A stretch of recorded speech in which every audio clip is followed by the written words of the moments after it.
everybody to Beyond the Deck. I am Beata Roulea. I'm the founder CEO of Compass, where we transform messy operations into streamlined processes that actually help businesses grow predictably and profitably. Super excited to have David with me here today. He is the Chief Revenue Officer at CExtend, who is a virtual card and spend management platform that partners with major banks to modernize how companies manage payments. It's a mouthful, but it's really exciting stuff. Currently have over 10,000 businesses using CExtend and billions in virtual card volume. So they are a big player in this space. David was previously at Amex and was eventually inducted into the Hall of Fame at Amex. So David, I need you to just tell me a little bit about tell the audience a little bit about your story and what in the world is this Hall of Fame? Okay, well, I'll start with thank you, Beata. Great to be on your podcast today. Let's start with Amex.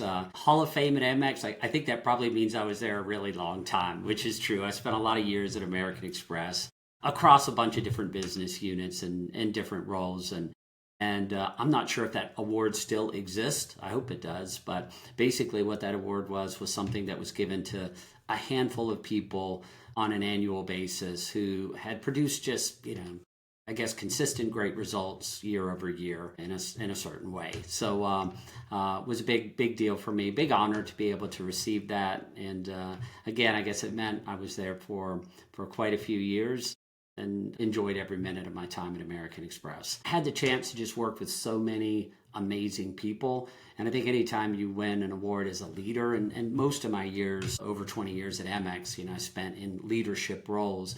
So anytime you achieve great results over a long period of time, I think it means you're working with fantastic people, and I had the chance to do that. So thank you for recognizing that. I appreciate it. One thing on CExtend, and then just jump into any questions you want to ask. You mentioned spend management, virtual card. What's really cool is that's about half the story, because this past year we've launched a full expense management solution. So actually, in addition to those thousands of customers who are using us for virtual card, there's also this subset of customers that are using us for full expense management. Really an AI-powered expense management platform that's perfect for smaller, mid-sized companies. So as we get into the conversation, I'll tell you a little bit more about that. That's a SaaS-based platform that officially launched this summer. Works across MasterCard, Visa, and American Express customers. Really excited about the trajectory of where that product's going. Yeah, that's super exciting. So for people that haven't heard about CExtend, obviously we've touched on high level a couple of the big things, but talk to me about, I always like to make it tactical. Okay. So what are the things about CExtend that make your customers like, wow, this is the problem. Thank you for solving it. What are a couple of those high points? Yeah, and maybe telling it through a story would be helpful. So, my time at Amex, when I left, I was in our large client group and ran a big piece of our sort of large global clients. So when you think about the biggest brands that American Express serves, many of them are co-brand relationships. But you think about that from a payment standpoint. At Amex, like most larger issuers, there's fantastic products that exist for large enterprise size companies. But when you get down to mid-market and smaller clients, those same solutions don't always exist. And that's not an Amex, it's a Visa, MasterCard, that's really any bank, any issuing platform. And I think the reason for that is, those larger organizations demand complexity and automation. And then there's the consumer, and you think about how we behave in a consumer experience and, the Amazon effect and mobile apps and capabilities and mobile wallets and Apple Pay, Google, etc. But, when you get towards the middle and the smaller clients, some business clients, sometimes those things don't happen. So what we did is we launched CExtend really as a digital platform, that digital layer that would provide modern payment capabilities, really at a time during COVID. That's when our product really went live. And what we found is companies who didn't have employees coming in but needed to pay invoices, needed to process payments, had employees out in the field at multiple locations, etc. Virtual cards and digital wallets and mobile capabilities became really, really critical during that period of time. And within a short matter of months, we had, first hundreds, then, several hundreds, and in a few years, thousands of clients on the platform. So what we do is we bring these capabilities to issuers, large issuers and mid-size issuers as well, to give them those sort of digital experiences for their banking, business customers that they don't have themselves. So we create those capabilities. Those are sort of my core partners that we bring products to market, and we solve those solutions that neobanks and banks that you may have heard of like Brex or Ramp are bringing to market and doing really well in the small mid-market space, because those larger issuers don't have those capabilities. We solve that. We bring those capabilities to those issuers, and we've seen exponential growth and quite a few partners onboarding because of it. That's very exciting. So who would you say, what types of end consumers, because I know you're B2B to C, so you're selling into the enterprises, but what are the, I guess on the, who are you selling into for anybody that might be listening in that space? And then who are their end customers? Who are the best people that are using Extend? Yeah, that's a great question. So, first off, like I said, that strategic partner of ours is a processor network to begin with. So when you think of a TSYS, an FIS, or American Express, Visa, MasterCard, networks and processors that bring capabilities to issuers. And issuers are big banks, right? JP Morgan or PNC or et cetera, big banks in the Bank of Montreal, et cetera. Those are big banks that are looking for these types of solutions. So through those big banking relationships, what they do is they offer these kinds of solutions to their business clients. And often the large business client may have a need that's more T&E oriented. And that's easy to understand, but that's not really where the significant volume is. But I'll give you a great example. You're a large corporate and you have interns every summer that come in, and you don't want to give them a piece of plastic to charge, but you want to give them a virtual product with capabilities that they could load into their mobile wallet to cover subway expenses in New York City. Great use case, right? Or traveling nurses or doctors, or an organization that has thousands of locations. Again, big company that may have a need for dispersing payment capabilities. Those are great. And those serve a huge problem for a large enterprise size company. So that would be one type of end customer. But a great use case might be the construction firm that's located here in Atlanta that has 13 subcontractors.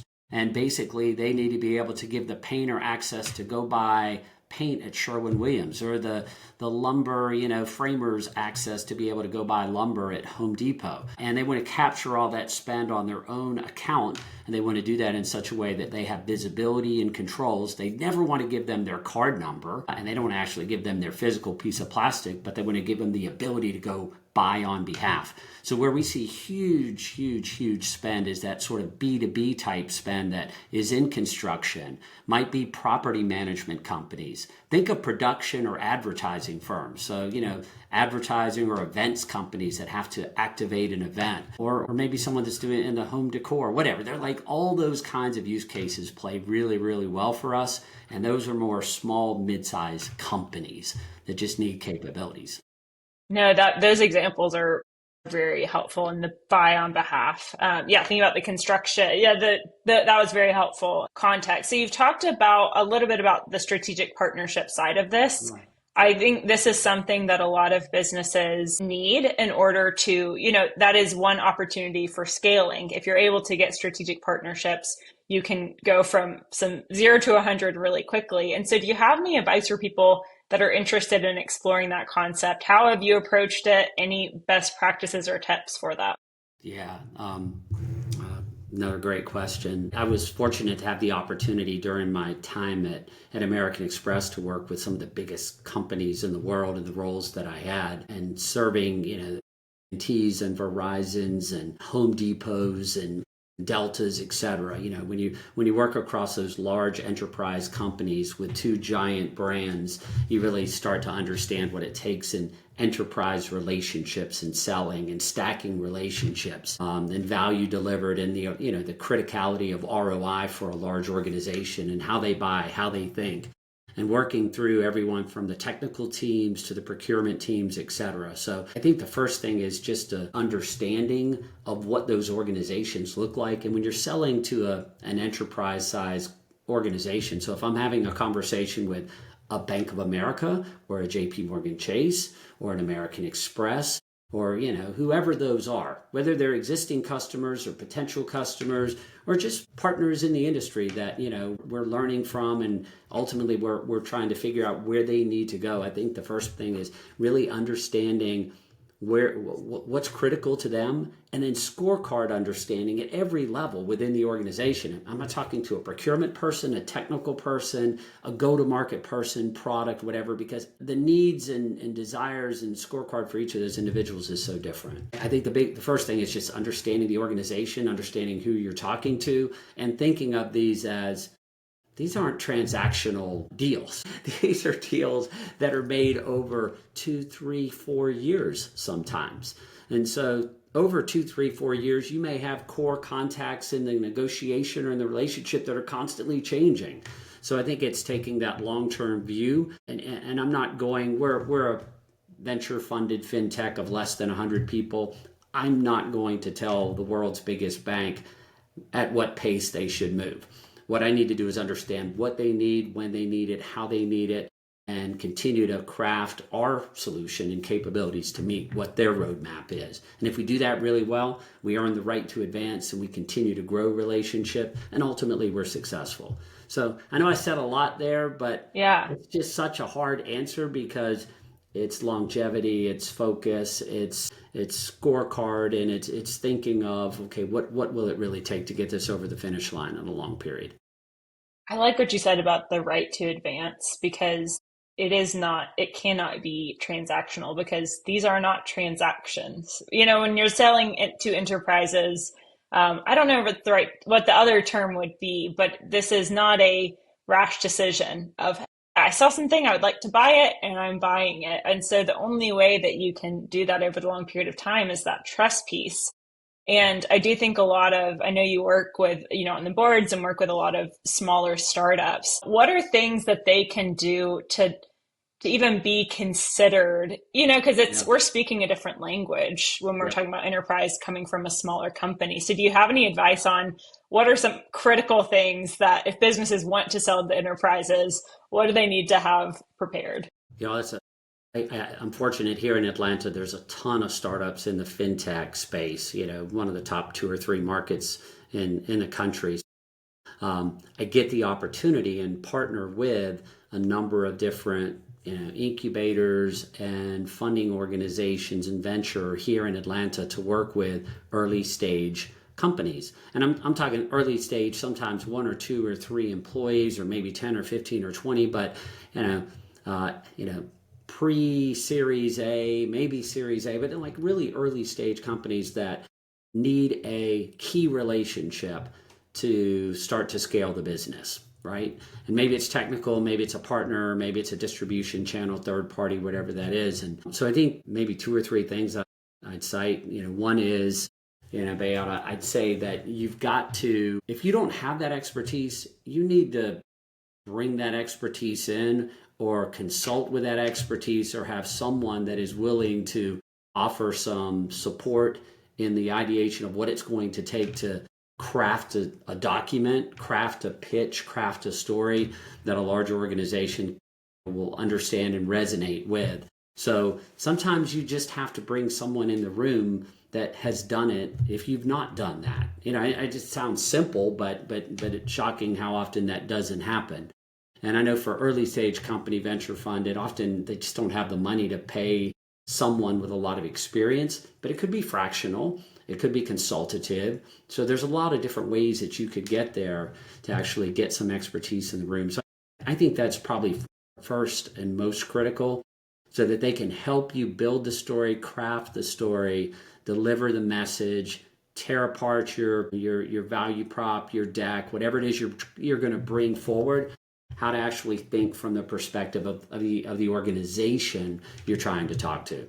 So that's one thing. And maybe the second one is just patience. It's a long game, and sometimes early stage companies struggle with that because they might not have the runway or burn rate to survive the long game.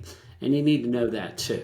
So that big logo, that big brand might be really critical to you, but if you don't have the ability to last 1 or 2 years to see that one through, then maybe you move far, far, far down scale and start to get some wins that facilitate, right, that burn rate in such a way that, when you're ready, when you've got that longevity, you can go after that bigger partner. Yes. But I don't know. Those are a couple that just jumped to me. No, so good. One thing that kind of just spurring off of that is why, especially for venture-backed businesses, your investors do matter. Who invests in your business? If you are wanting to sell into enterprises, then you need people on your board or on your investment team that can make connections, that can speak the language. And so even if you can't pay for it, how can you surround yourselves with the right types of people? Don't just put your mom and your friend and whoever. Don't take money from anybody. Take money from people that have been where you need to go and can help get you there, because that's the best for both parties. Yeah, that's a great point. I think you're spot on with that. The people that invest in your company, they're going to be with you for a while.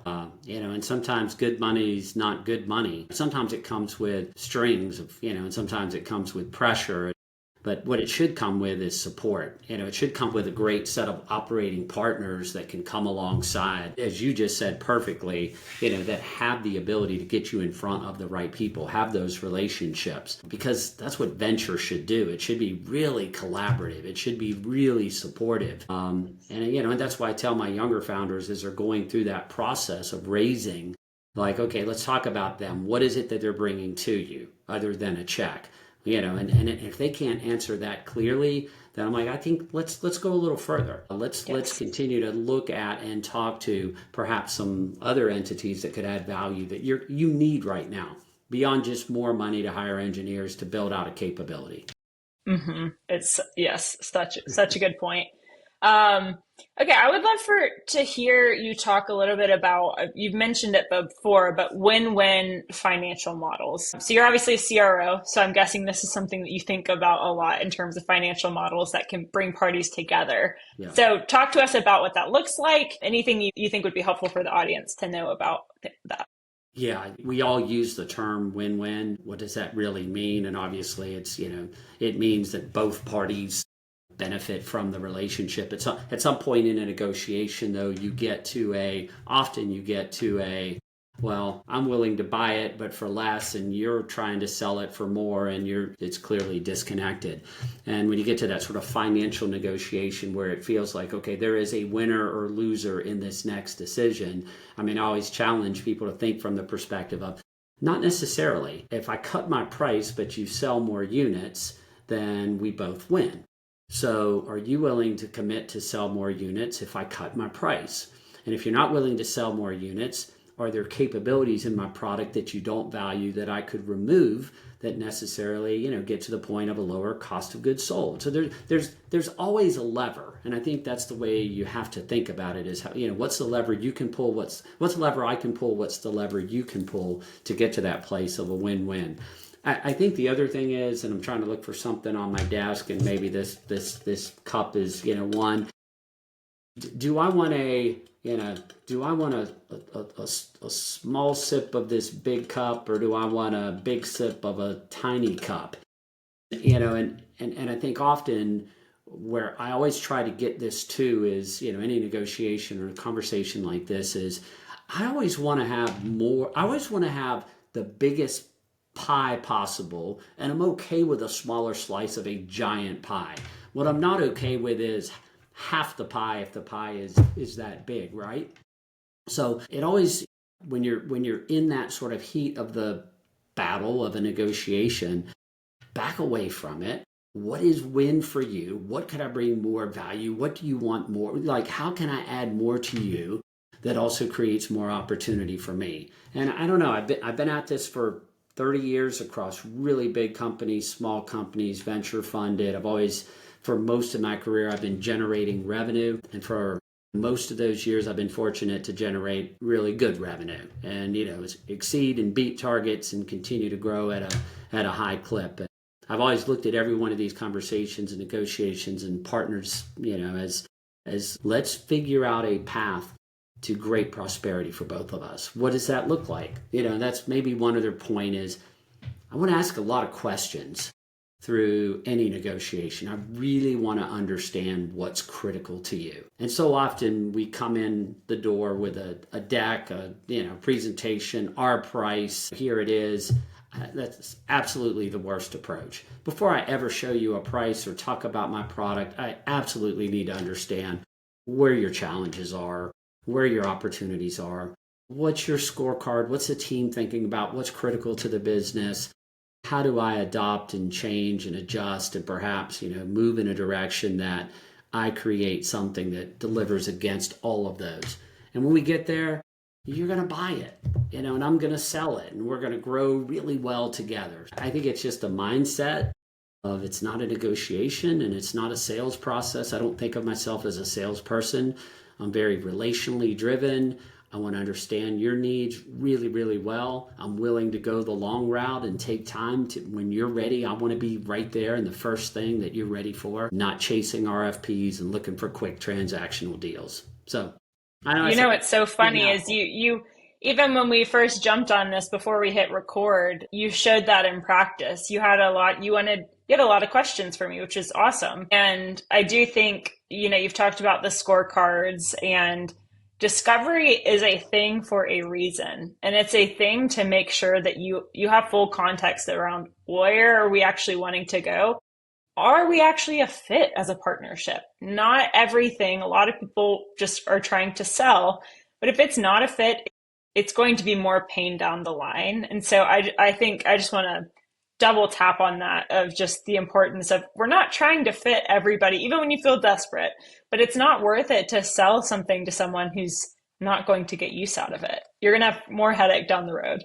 100%. And maybe one other point is I always want to ask too the question around readiness. And it's okay. I want you to tell me no. I'd like you to tell me why the no is the no, but I'm okay if you tell me no. What I don't want is, well, maybe we're not sure. And, and that just means I haven't asked the right questions, because I need to get to yes or no and why yes or no. But, before I press into yes or no, back to this point, there's a lot of understanding of what the need is and why and how can I help. So. Yes. Good. And a lot of times when people can't make a decision, when they're stuck in the think about it, it's often lack of obviously if there's other people that need sign off, but a lot of times they don't have enough information to know if they can make it. And so the question of, what information are you missing? Where can I, provide more context or help you think through this, even being a partner in that? Yep. I'm spot on.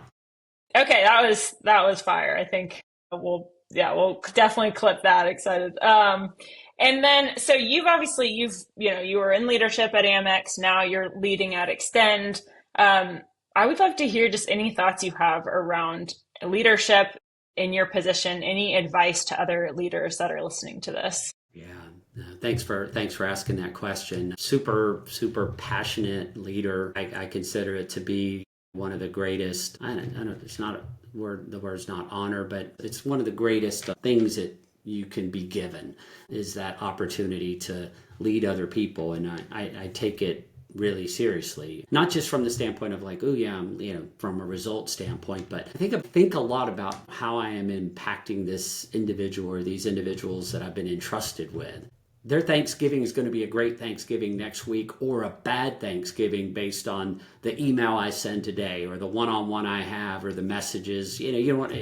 There's so much influence that you have over the people that you work with that can be good or bad. Whether you entrust them, whether you build them up, whether you look for opportunities to pour into them. And I've tried, not always got it right, missed the mark a bunch, I am sure. But I've tried diligently throughout my career to be the kind of leader that is quite empowering. You're hired for a reason. I want you to do your stuff. You know it better than I do. I feel like everyone on my team knows their role 10 times better than I do. I have opinions and thoughts, and I should be able to ask great questions. And then if I see something, I should be able to help coach around that and help them through it. But it should never be, I've got a bunch of people working on my team that are waiting for me to make the decision for them, or are expecting that I already have something in my mind before they share what they're going to share. And, it's a waste of time. I've never, that's not how I think about what great leadership should look like. So now I feel the greatest thing we can be as leaders and good leaders is great listeners, great questioners, super supportive through the good, through the bad. There's always something to learn. I am an avid coach. If you work with me, you get a lot of feedback. I want to talk like every day. And I'm not like once a week, let's have an update. No, you're going to hear from me all day, every day, and I want to hear from you because we should be collaborating on the opportunities in front of us as partners. So I don't know. There's a lot there, but that's how I've approached it, and it served me really well at Amex, and I think it served me out, in the next chapters as I've worked in smaller businesses and startups and here at Extend. That. So you've talked about being supportive. Yeah. I love that. Where I want to hear the other side is you mentioned feedback. Yeah. And I think a lot of people think either you're supportive and you're kind, or you're, this feedback. And so what is your strategy for providing feedback? That's a big thing people struggle with. Yeah. Well, I think there's authenticity there that, if there's not true care, concern, and I'm going to use a word that's weird to use in work, like if you really, really care about your people and the people you surround yourself, you work with, if that's where your heart is and and it's genuine, when you give feedback and you coach, it's not awkward at all. It's like David cares for me. David's in my corner, David's there, and if he sees something and he's coaching me on it, it's because he values me and he wants me to be better. And he knows I can be. It's authentic. If it comes across as hurtful, harmful, challenging, whatever, and here's the hard point. I think most of us, like at our core, feedback is always a little challenging when it's, you could do this a little better. But can I give you one quick analogy? And it's just, Please. Years ago, I was watching one of the top golfers in the world warm up at a tournament, and they had their putting coach with them. And this person was ranked, this was number one golfer in the world. And they had lined up some tees, in the hole and where they were putting. And basically they were making sure that the putter blade stayed right between the tees so it stayed square, so it hit the ball. But this coach was in this person's ear every single swing, every single move of the putter. They had something to say. This is the number one golfer in the world being told over and over and over to do something slightly different, to tweak their wrists, their hands, their fingers, the whatever. And I'm just watching this going like, if that person can coach this person who's the best in the world and tell them repeatedly how to adjust, change, whatever, the relationship between those two must be so strong, and the trust between those two must be so amazing that not only do they value it, this player is paying that coach to give them that repeated feedback to make them great. So in the work world, I think we need to think of ourselves as leaders in that exact same way. My job is existing to make you great. My salespeople sell. I don't sell like they sell. They manage customer relationships. They handle service and support. They do all those things. And my job, sometimes I think of myself as overhead. I'm that coach that is looking for the opportunities to pour into where they could be even better, where that deck maybe could have been a little tighter. Well, your presentation was awesome. Let's talk about the opening a little bit, or the closing and the follow-up note that we need to send back, and maybe a few things we could enhance or adjust. I'm doing all that really well, and I'm doing it consistently, and I'm doing it with care and concern. It's authentic, and they see it, they value it, and together we just get better. And it's not like, oh God, here's David pressing in again. It's not received that way. No, it's such I'm sure you've heard the ship analogy, but if you want to steer a ship, we're not going at a right angle. And I think a lot of times we forget that with feedback, where we wait for, a monthly one-on-one, an annual, sometimes even an annual review. Okay, Beata, your openers are bad. We need, here's the list of things. Take a 90-degree turn and go this direction versus, hey, how can I love that, something to say every time we should be guiding in the right direction, and that's a lot softer to receive as well. Well, and that also means that every time, there's amazing things that are happening every time. But don't sandwich, let me give you a little good, then I'm going to give you the bad, and then I'm going to give you the good at the end and build you up. And then people start to expect, okay, I've seen the model. I know what's going on here. He's just saying nice things. He's about to hit me hard, and then he's going to finish nice. No, it just should be authentic as it's happening. Real-time feedback. And maybe that's the last one, which is just real-time means like real time. We walk out of the meeting, oh gosh, let's debrief real quick. Like, and I always ask too, like, what do you think went well? What do you think didn't? What did you feel like when they said, how do you know? And it's not about let me trap you into admitting that it didn't go well. I just want to get your opinion, because you may very well just recognize it yourself. Yeah, I just didn't feel like that meeting, the opening wasn't right, or and that's perfect. I'm glad you see it, Beata. I saw it too. Let's talk about like what we could do different. Maybe is there something I could have done at that moment in time? Did I do the job I should have done to help coach at the beginning? Like it's because often it's my failure as a leader in not helping prepare them for whatever was about to happen. So Yes. Yeah, and I think that opens it up. You've heard extreme ownership from Jocko Willink?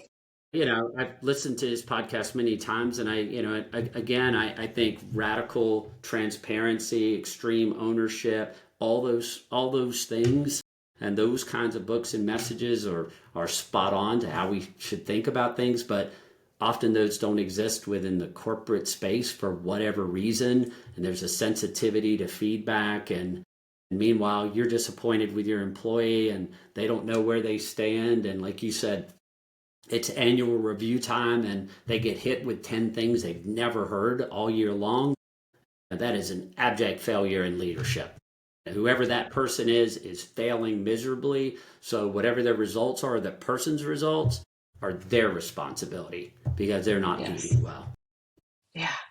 And if we expect our teams to listen to our feedback, then we better be listening to the feedback that we receive, even when it's hard. Well, I'm so glad you said that, because often in those meetings and the debriefs, it's not just what you did. I have got to turn that backwards and say, like, so for me, what do you think of my sort of close? Or when I jumped in there, did I handle that well? Did you think my tone was good? Or what about when I covered the financials on those pages? How do you think I did?